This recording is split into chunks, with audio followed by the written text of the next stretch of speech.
Oui, point de l'actualité, mais relayé par les canards dans leur parution au quotidien. Nous y sommes et c'est Landry Salanon que nous allons une fois encore retrouver pour nous aider à scruter ensemble les faits majeurs marquant l'actualité.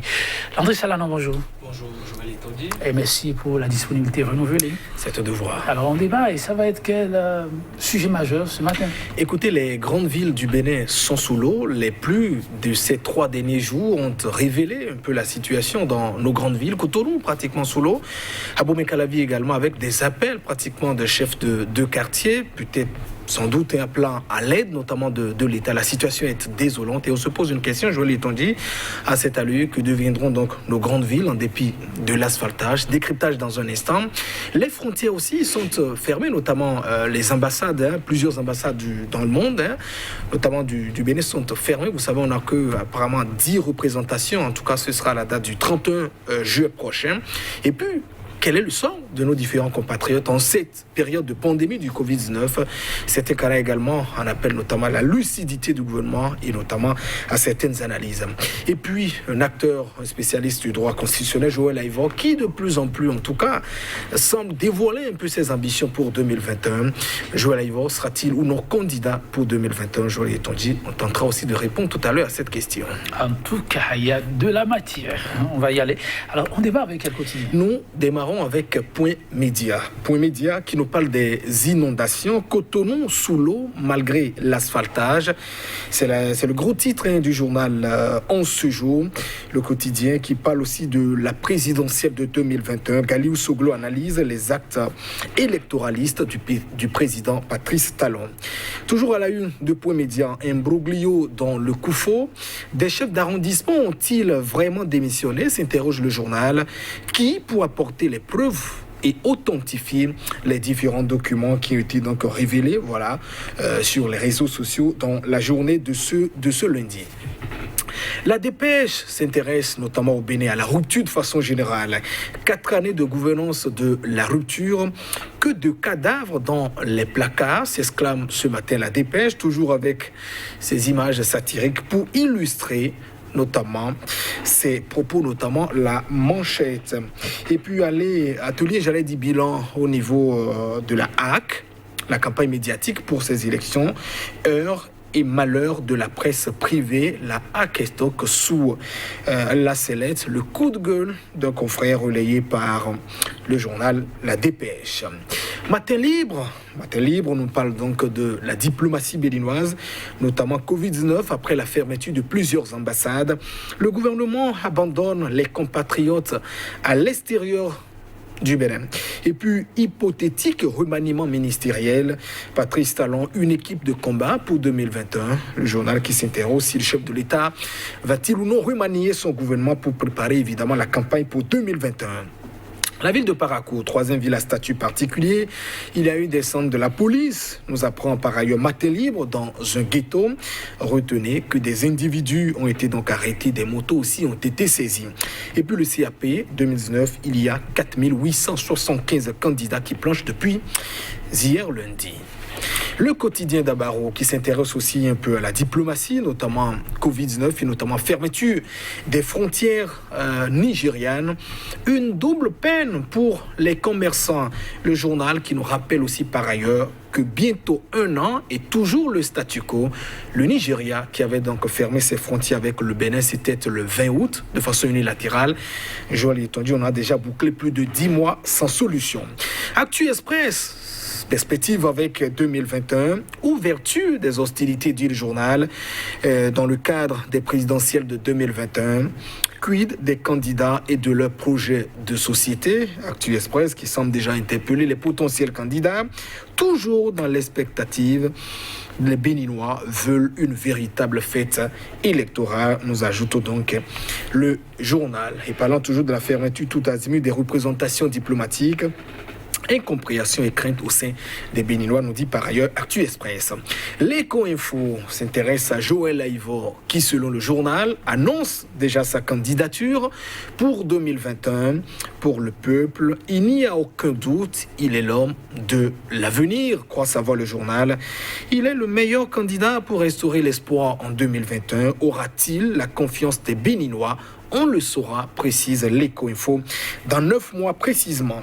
Et puis, dans une nouvelle tribune postée sur sa page Facebook, Gali Soglo s'interroge sur la motivation du gouvernement de la rupture à développer le pays. Et l'Audace Info qui s'intéresse toujours à Joël Aïvo, forte probabilité d'une alternance au pouvoir en 2021, soutenu, nous dit le journal, par en tout cas certaines personnes, Joël Aïvo pour succéder à Patrice Talon, s'interroge donc le journal. L'Audace Info. Et puis fermeture de l'une après l'autre, depuis 4 ans, nos ambassades se meurent à l'âme aujourd'hui, l'Audace Info. Et nous bouclons avec l'économiste qui nous parle donc de la mobilisation de financement pour le Bénin. 156 milliards de francs CFA des fonds de banque arabe pour le secteur énergétique et notamment cette notation financière. Standard & Poor's confirme la note B+ attribuée à la République du Bénin. Merci à vous, Landry Salanon. Une moisson des plus abondantes, ça n'arrive pas tous les jours.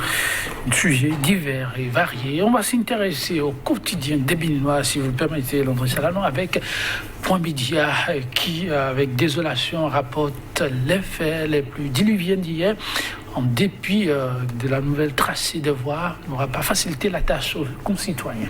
Et selon le journal, l'asphaltage, on n'aura donc rien résolu dans la ville, notamment de Cotonou, avec cette manchette. Cotonou sous l'eau, malgré l'asphaltage. Voilà ce que dit donc le journal. Et le constat, on le fait d'ailleurs depuis au moins 72 heures, à Cotonou, à Bomé-Calavi et d'autres villes qui sont donc totalement sous l'eau. Cotonou, on connaissait déjà avec,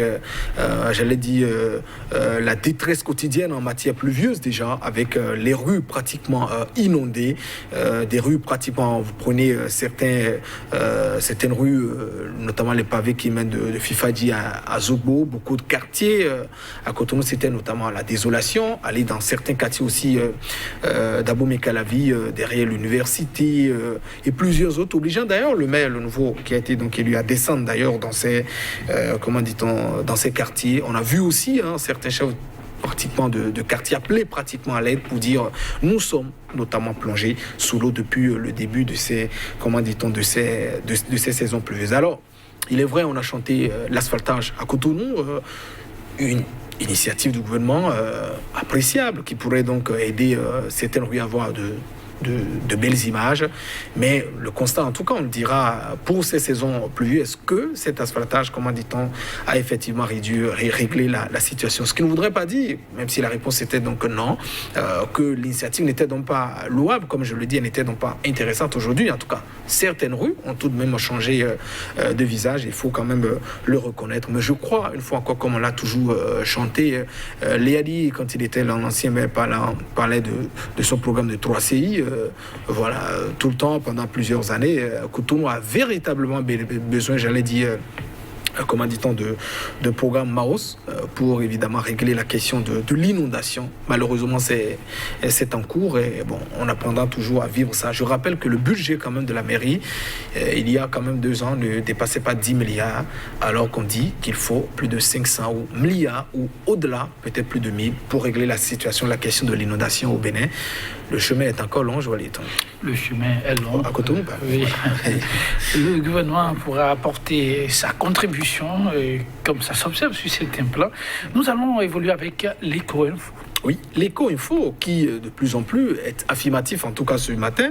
Il nous parle de Joël Aïvo qui annonce sa candidature pour 2021 pour le peuple. Crois savoir le journal, il n'y a aucun doute, il serait donc il est l'homme de l'avenir, précise le journal. L'homme est le spécialiste de droit constitutionnel qu'on connaît aussi très bien, en tout cas pour les velléités qu'on observe depuis quelques années. Il faut quand même préciser que les tentatives, notamment de Joël Aïvo, l'incursion dans le monde politique ne date pas forcément de cette année. Souvenez-vous, en 2016 déjà, ira ou ira pas. Il y avait quand même ce doute aussi déjà sur sa probable candidature en 2016 déjà.